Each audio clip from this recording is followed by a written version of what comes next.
My neighbor has been enjoying a garden for 30 years where you won't find a single weed. She finally decided to reveal her secret to me and told me what she does every morning before she even touches the soil. It's not vinegar, it's not salt, and it's certainly not any harsh chemicals. I have a picture here of my garden from 3 weeks ago, and what you see now is how it looks today. This entire incredible difference was made by one single ingredient that every one of you has in your home, but no one thinks to use it this way. I know exactly what you might be thinking right now. Probably just another miracle internet trick that doesn't actually work at all. I completely understand your approach. I thought exactly the same thing until I saw with my own eyes what this thing can do.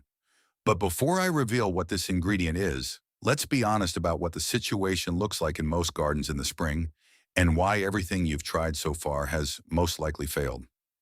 Welcome to a place where we are not afraid to experiment, where we tend to the garden the way our grandparents did, but we add modern experience and, above all, common sense. Today I have a topic for you that plagues absolutely every gardener: weeds. This never-ending war that starts somewhere in March and drags on until November. And today I will show you how to win it. Not for a week, not for a month, but for the entire season. So let's get started. Look at this, hand on heart. How many of you have a garden that looks exactly like this in the spring? I am convinced that most do. And it's not because you are lazy or bad gardeners. That's just how nature works. Weed seeds are everywhere, literally everywhere. In the soil, in the air. You bring them in on your shoes. They blow in with the wind from the neighbors. A bird brings them on its feathers.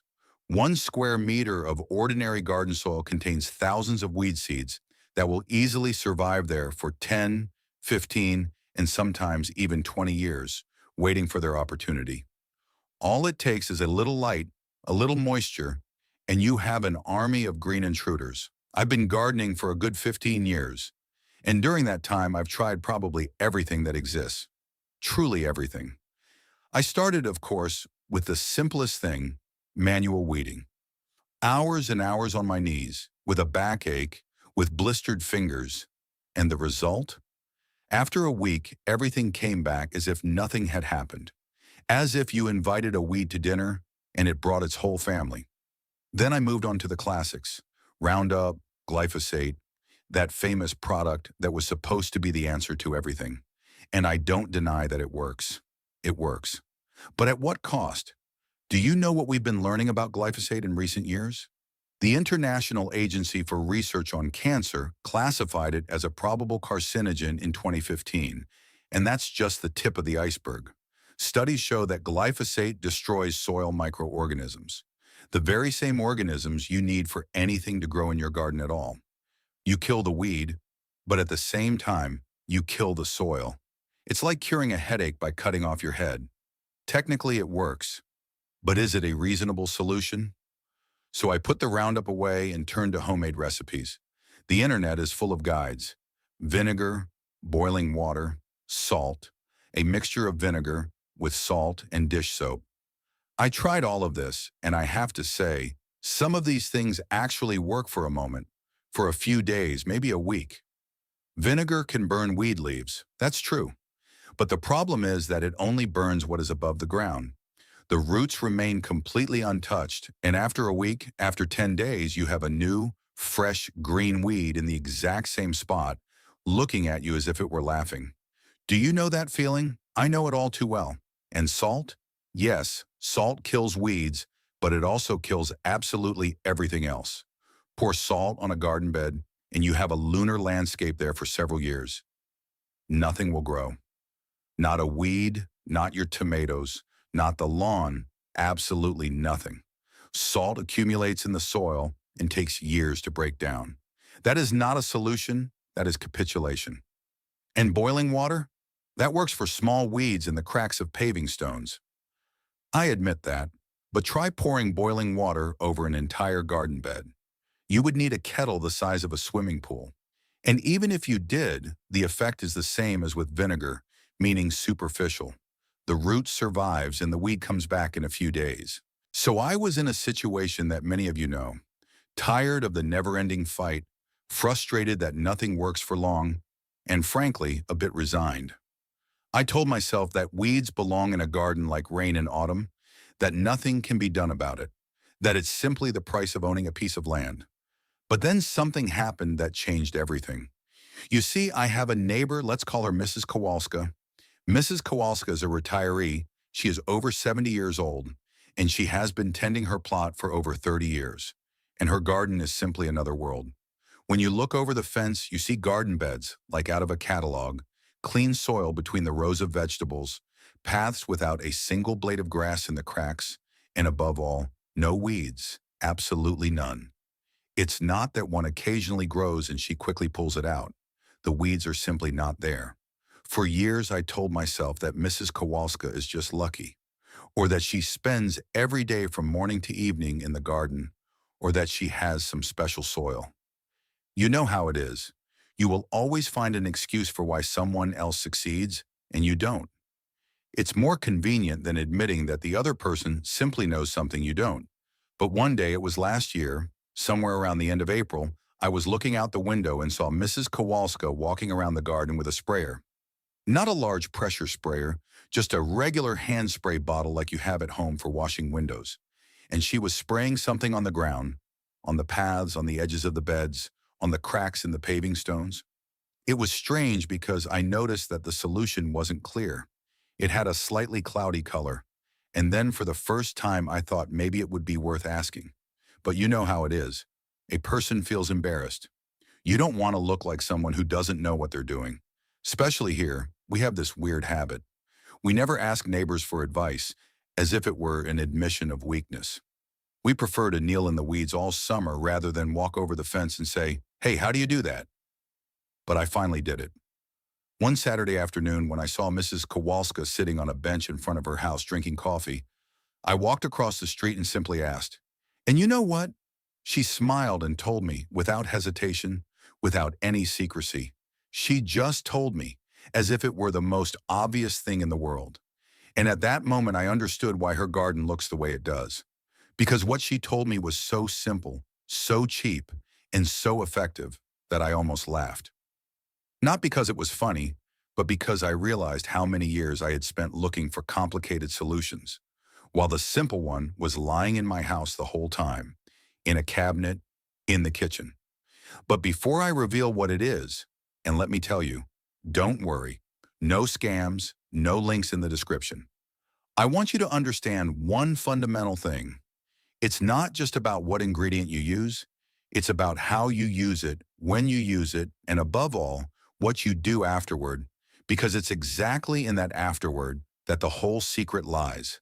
And that is exactly what Mrs. Kowalska did differently than everyone else. So here we go. The key ingredient that Mrs. Kowalska uses is, and here comes the moment, plain baking soda. Yes, the same baking soda you have in your kitchen cabinet, the one you pay a few zlotys for at the store, sodium bicarbonate, chemically sodium hydrogen carbonate.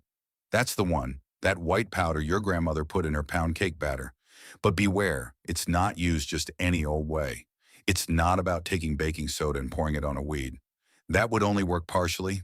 Mrs. Kowalska has her own recipe, her exact combination that she has been using for 30 years. And I will give it to you now exactly as she told me. So write this down.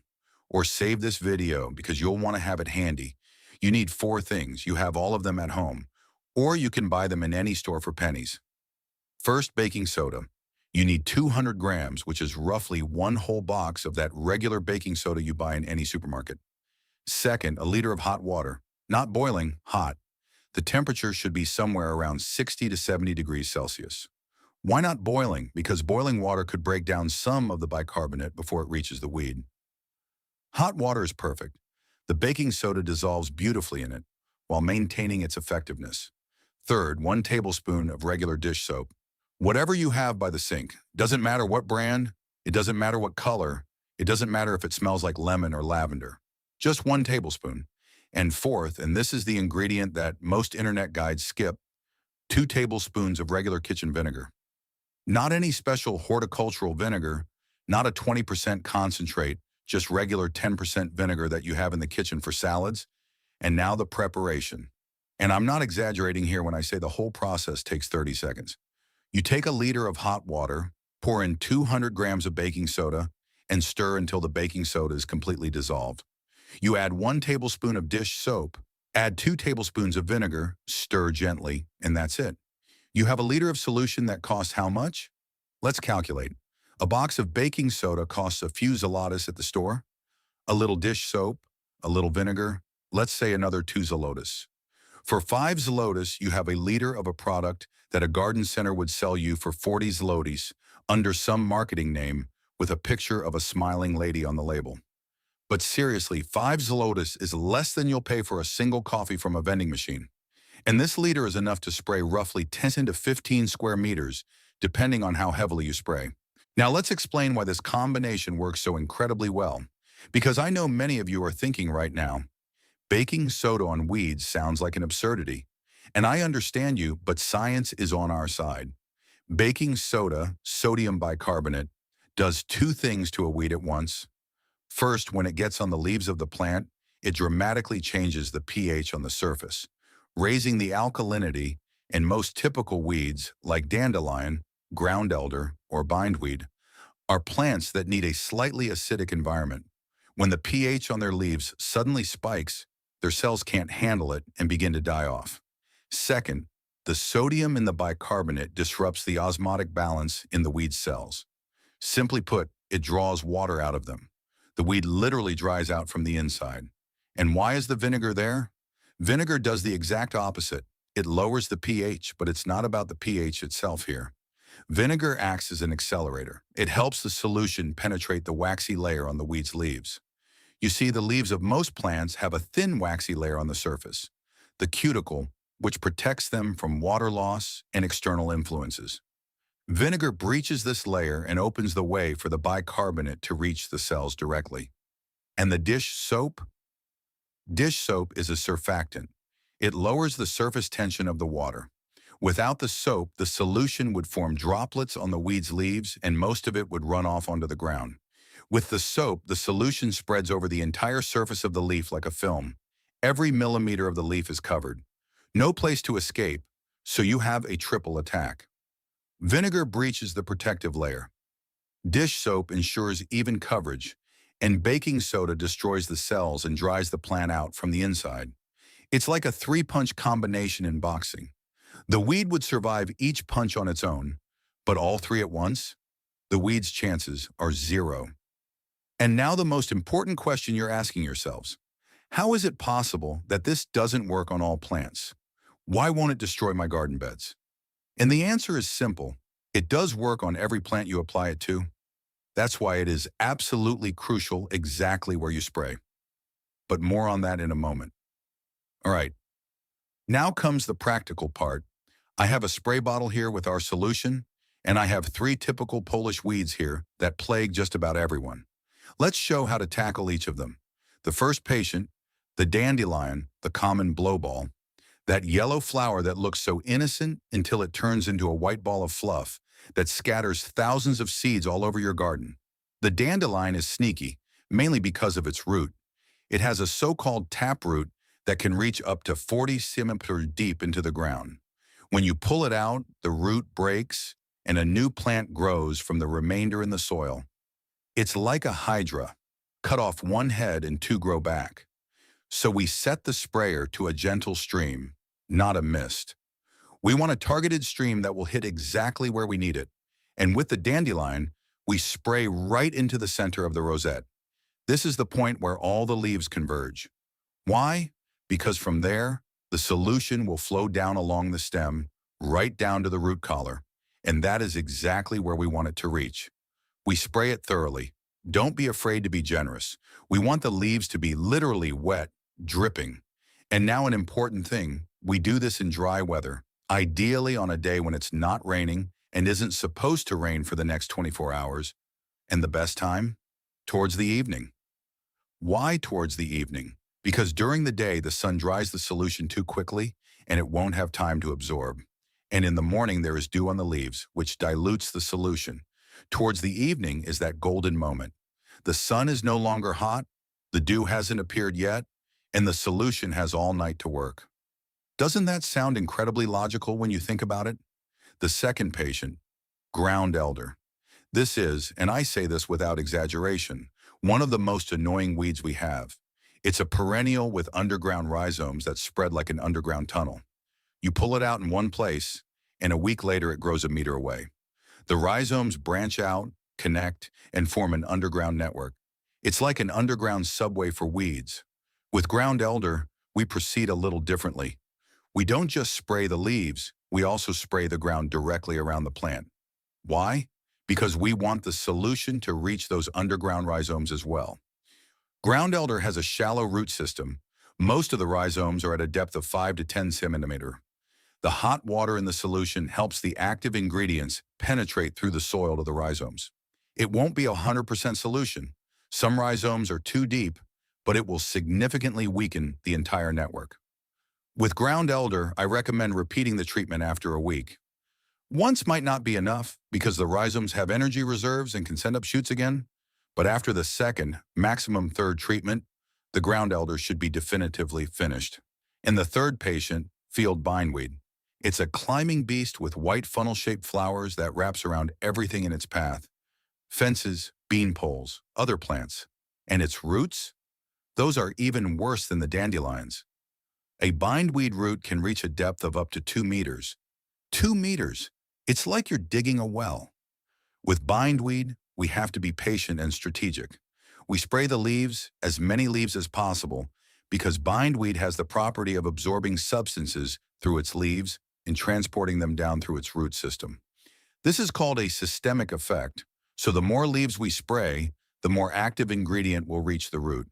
And with bindweed, even more so than with ground elder, repeat treatments will be necessary. Expect to spray the bindweed every week for 3 to 4 weeks, but after each treatment, you will see it weaken. The leaves turn yellow, the stems wither, and eventually it stops growing completely. One more practical note for all 3 types, and basically for any weed you apply the solution to. Spray purposefully. You don't want to hit the surrounding plants. If you have a weed close to your flowers or vegetables, use a piece of cardboard as a shield. Just hold it between the weed and the plant you want to protect and spray. It's simple and effective. And you know what? Try looking at it from a different perspective. How many hours a week do you spend weeding? 2, 3? And how many minutes will it take you to spray the weeds with this solution? 1, 2 minutes. That's it. 1 minute instead of hours on your knees. And now comes the best part, the results. Because you can have the best recipe, the best logic, the best science, but if it doesn't work in practice, in your garden, with your weeds, it's useless. This is day 1, about an hour after application. You can see that the leaves are still green, they still look healthy. The only thing you'll notice is a slight white residue on the surface. That's the settled baking soda, but other than that, no visible change. And here it's important not to panic. This isn't Roundup, which kills in a few hours. This solution works slower, but more thoroughly. Give it time. Day 3. And here it begins. Do you see these yellow edges on the leaves? This is it. The sodium bicarbonate has started its work. The cells on the edges of the leaves where the layer is thinnest die off first. The leaves start to curl. This is the result of water loss. The plant is drying out from the inside out. With the dandelion, this is particularly visible. The whole rosette starts to look like someone fast-forwarded time by 2 months toward autumn. And you know what's fascinating? Look at the grass around it, at the surrounding plants. They are completely fine, green, fresh, healthy, because we sprayed purposefully only on the weed. And that is exactly the difference compared to chemical herbicides, which hit everything in their radius. Day 7. And here's the result. Look at this. The dandelion is completely dry, brown, dead. You just take it between your fingers and it crumbles like paper. The ground elder, the leaves are completely dried up, the stems are brown and brittle. And the bindweed? That one admittedly still has a few green shoots deep near the ground, but the main mass is gone. After another treatment, it will disappear completely. And now this crucial moment. I pull this dead dandelion rosette out of the ground and look. Do you see this root? It's brown, soft, dead. Not just at the top, the whole thing. This is exactly what regular vinegar cannot do. Vinegar will burn the leaves, but the root survives. This solution reached all the way to the root and destroyed it. Look at this soil. Clean, empty, ready for you to plant whatever you want. Is it even possible that such a simple and cheap ingredient can do what expensive chemical products couldn't? You know the answer. You just saw it with your own eyes. Before we move on, I have one request for you. If you like this video, if these practical tips are helping you, give it a thumbs up and, above all, subscribe to the channel.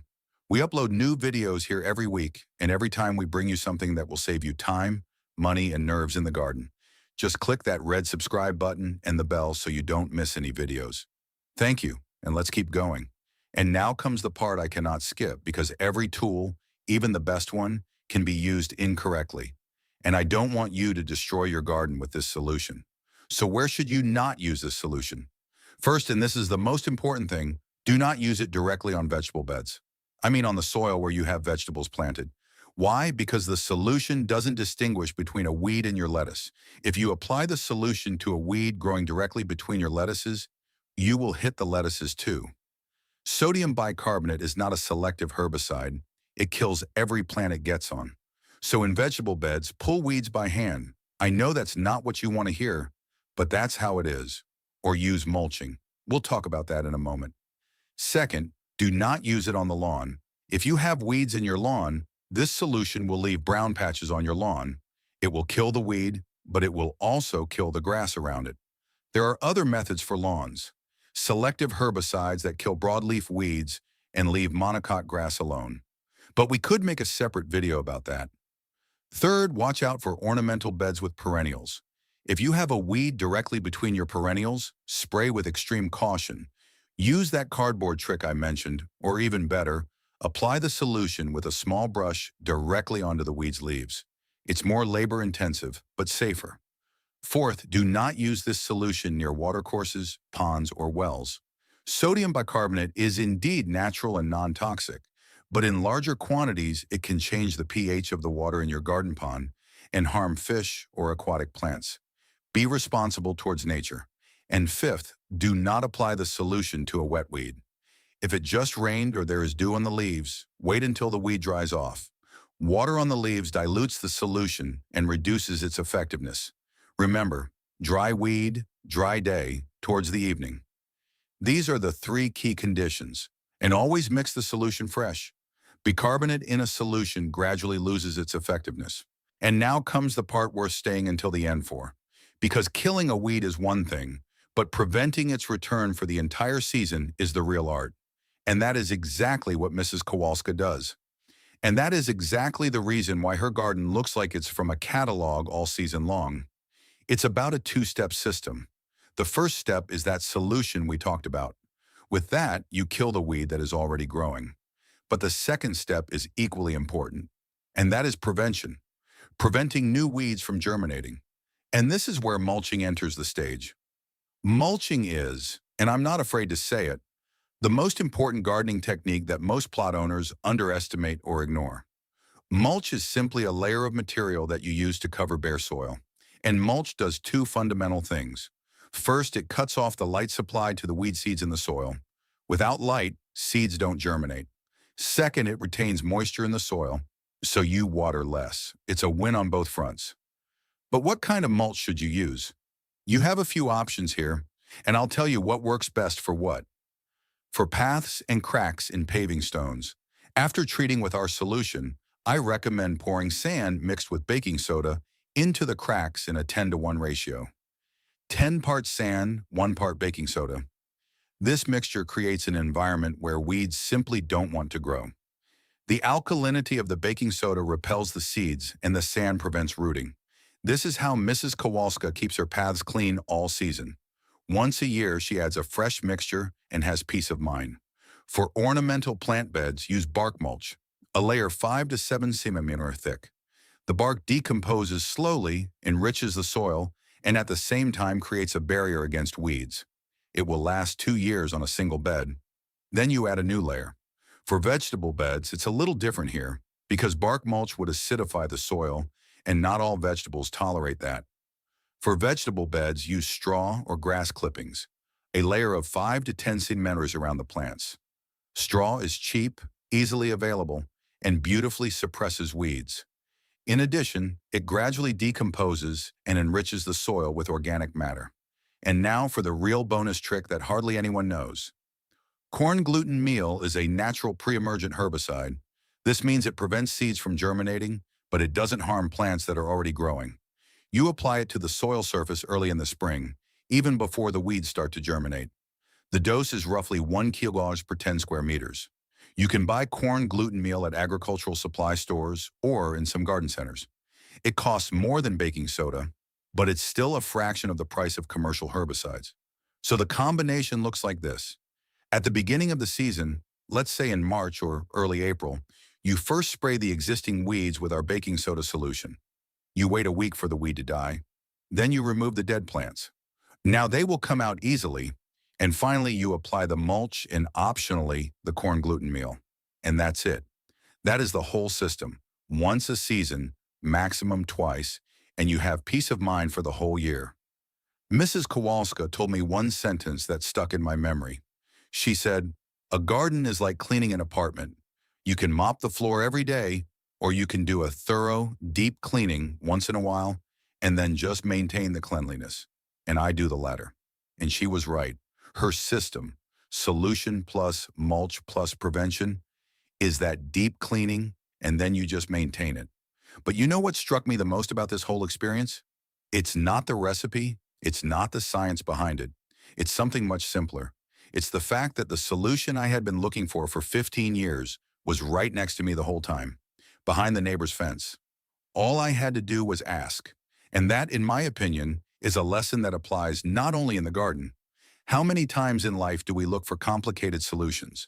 We buy expensive products, read hundreds of articles on the internet, while the answer is held by a person we see every day. How many times do pride or shame prevent us from simply asking? I will give you one concrete example now of how this works in practice in the long run, because I want you to have realistic expectations. Last year in the spring, I applied this procedure for the first time. The baking soda solution, then bark mulch on the beds, and the sand and baking soda mixture in the cracks in April. And you know when I had to deal with weeds again for the first time? In August. After 4 months without a single blade of weed. And in August, it wasn't some invasive attack. A few seedlings appeared that had blown in with the wind and rooted on the surface of the mulch. I sprayed them with the solution, and the next day they were gone. Compare that to previous years, when I spent an hour or two weeding every weekend. Every weekend from April to October, that is, let's calculate, roughly 30 weekends times an average of an hour and a half. 45 hours a year, 45 hours on my knees with a backache and blistered fingers. And now, an hour in the spring and 10 minutes in August. That's it. Those saved hours, do you know what I did with them this year? I planted a new strawberry bed. I built a raised bed out of pallets. I finally made myself that spiral herb garden I had been dreaming of for years, because suddenly I have time for what I truly enjoy in the garden, for growing, not for fighting weeds. Now I would like to answer a few questions that are surely coming to your mind, because every time I tell my friends or neighbors about this trick, they ask the same things. Question 1. Does this also work on moss? Yes, moss on paving stones, on walls, on the roof, on everything. Baking soda literally dissolves moss. Spray the solution on the moss. Leave it for a day or two. Then you just sweep the moss away with a broom or a brush. It will fall off on its own. Question 2. Can I use washing soda instead of baking soda? You can, but I don't recommend it. Washing soda, sodium carbonate, is stronger and more aggressive. It could damage paving stones, plaster, or metals.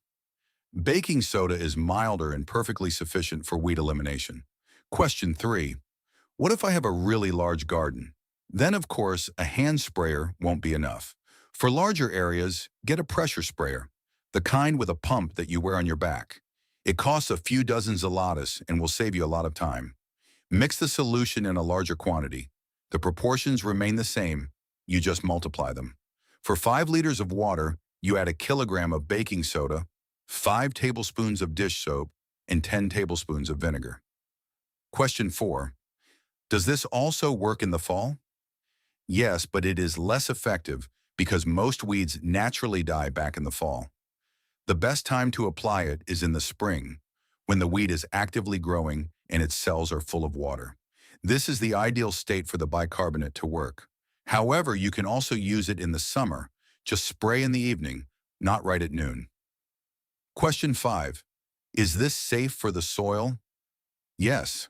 Sodium bicarbonate naturally breaks down in the soil into sodium, water, and carbon dioxide. In the amounts we use, 200 grain per liter, applied specifically to the weed, the impact on the soil is minimal. Of course, if you were flooding the entire garden with liters of the solution every week, it could change the soil's pH.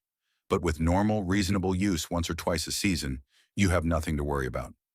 Rainwater will gradually wash everything away. And one more tip, if you want maximum effectiveness, add a few drops of clove essential oil to the solution. Eugenol, which is in clove oil, is a natural herbicide and will strengthen the solution's effect.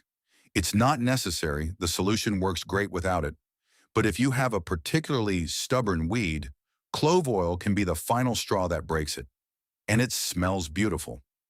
Your garden will smell like mulled wine, which is definitely better than the stench of Roundup. Let me make a small comparison, because I know many of you are thinking, why mix some homemade solution when I can buy a ready-made product in the store? Let's look at it in terms of price.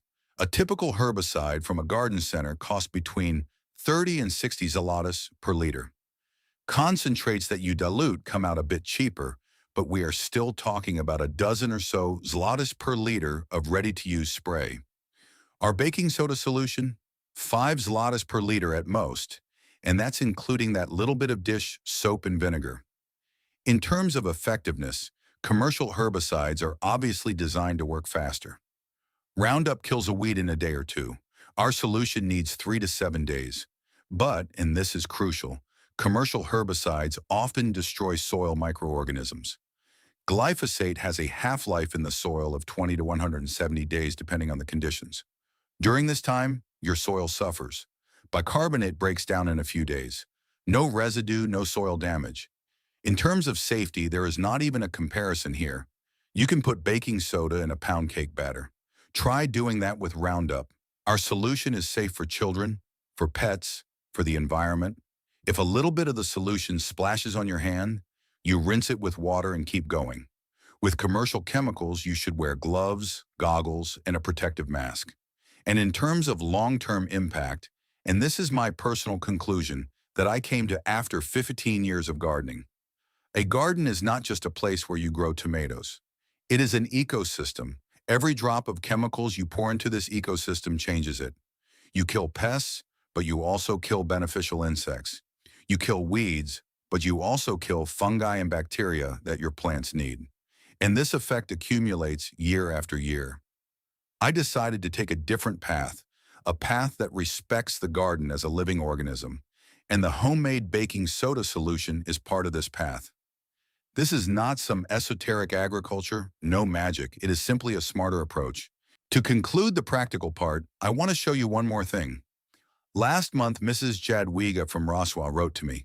She found one of my older videos where I only mentioned baking soda in passing and decided to try it out. She sent me before and after photos, and with her permission, I will show them to you now. This photo is her driveway, paving stones, and in the crevices, the weeds were so thick that you wouldn't recognize the stones underneath. Goutweed, dandelion, plantain, chickweed, a whole botanical garden. Mrs. Jadwiga said that every year she hired a company to clean the crevices and paid 400 zlotys for it. 400 zlotys! And this photo is the same driveway 3 weeks after she used our solution and poured a mixture of sand and baking soda into the crevices. Clean as new for 5 zlotys worth of materials and 20 minutes of work. Or here is Mr. Carroll from Katowice. He had a problem with bindweed that was climbing his fence and growing through his arborvitae hedge. He struggled with it for years, cutting it, tearing it, and the bindweed always came back. After 3 treatments with our solution over 3 weeks, it was over. The bindweed disappeared. And the arborvitaes? The arborvitaes are perfectly fine because Mr. Carroll intentionally sprayed only the bindweed leaves. These stories fill me with joy because every gardener who finds a simpler and cheaper solution has more time for what they truly enjoy in the garden. And that's what it's all about. A garden is supposed to be a joy, not slave labor. For all this to make sense, I will give you a simple care plan for the entire season. Think of it as a schedule. Simple steps at the right time, and you have peace of mind all year round. March to April, as soon as the soil warms up and the weeds start to sprout, that is the right moment. Do the first treatment with the baking soda solution. Spray all the places where you see weeds, paths, crevices, edges of garden beds, along the fence. Give it a week and then clean up the dead weeds. May, apply mulch. Bark on flower beds, straw on vegetable beds, a mixture of sand and baking soda in crevices. If you want, apply cornmeal to the surface where weeds sprout most often. June to July, inspection. Walk through the garden once every 2 weeks and check if any new weeds have appeared anywhere. If so, a localized spray with the solution. We are talking about minutes, not hours. August, possible replenishment of mulch where it has thinned out. A control spray of problematic spots. September to October, the last inspection of the season. A possible spray of late weeds, and then you can prepare the garden for winter, knowing that in the spring you are starting with a clean slate. I estimate the total time spent fighting weeds throughout the season to be 3 to 4 hours for the whole year. Compared to 45 hours of annual weeding, that is a savings of over 40 hours. 40 hours that you can spend on growing, resting, or, for example, watching more videos. I want to mention one more thing because it matters to me personally.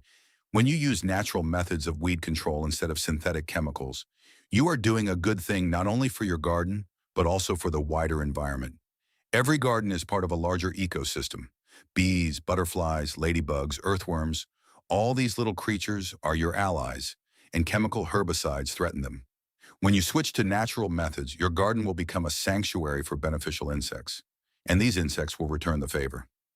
Bees will pollinate your fruit trees, ladybugs will eat aphids, earthworms will loosen the soil. It is a closed circle where everyone wins. And this is my second personal conclusion, the reason why I share this knowledge. It's not just about tricks and tips, it's about approaching the garden as a living world that deserves respect. Let's quickly summarize all this so you have everything in one place. Recipe: 200 joules of baking soda, a liter of hot water at a temperature of 60 to 70 degrees, 1 tablespoon of dish soap, 2 tablespoons of vinegar. Mix, pour into a sprayer. Application: spray directly on the weed leaves in dry weather, preferably in the evening, specifically targeted, not over the entire surface. Effects: visible changes after 3 days, dead weed after 7 days. Repetition: for resistant weeds like goutweed or bindweed, repeat after a week, a total of 2 to 3 times. Prevention: after removing the dead weed, apply mulch, bark on flower beds, straw on vegetables, a mixture of sand and baking soda in crevices. Where not to use? Directly on vegetables, on the lawn, near bodies of water.